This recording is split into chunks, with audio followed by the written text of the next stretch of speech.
ایک taxi driver نے fit path پہ بوجھل قدم اٹھاتے بوڑھے کو دیکھ کر بریک لگائی۔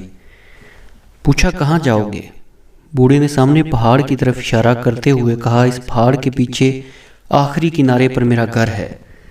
ڈرائیور نے بیٹھنے کا اشارہ کیا۔ راستے میں بوڑھے سے پوچھا کتنے دو گے کرایہ؟ بزرگ نم آنکھوں سے جواب دیا بہت مال دوں گا گھر پہنچ کر۔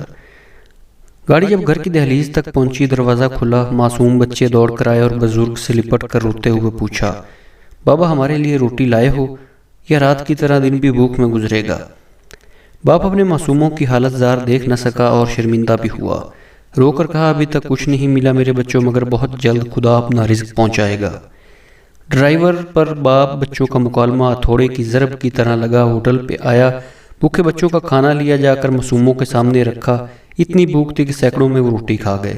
پھر اسی نیت سے ڈرائیور خاموشی سے شہر کی طرف چل دیا کہ ان بھوکوں کی آگ بجھا دوں۔ اچانک سامنے سیاح ملے، کہنے لگے ہمیں ایئرپورٹ پہنچا دیں۔ انہوں نے بغیر پوچھے اس کا کرایہ 100 دینار دیا، حالانکہ اتنی مسافت کے صرف 20 دینار بنتے تھے۔ واپسی ایک سواری ملی، انہوں نے بھی 100 دینار دیا۔ اب یہ مزدوری لے کر بازار آیا، اس بزرگ کے بچوں کے لیے روٹی اشیائے خورد و نوش لیا، سیدھا ان بچوں تک پہنچا کر کہا میرے بھائی میرے رب نے تیری وجہ سے یہ رزق چند لمحوں میں دیا، لے اپنا حصہ اپنے پاس رکھ۔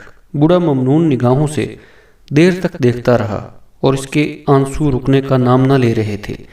پھر زبان سے جو کچھ کہا ہوگا عرش تک آواز ضرور پہنچی ہوگی، اصل رزق تو وہ ہے جو رب کی مخلوق کے کام آئے، ورنہ خزانے تو قارون کے پاس بھی تھے۔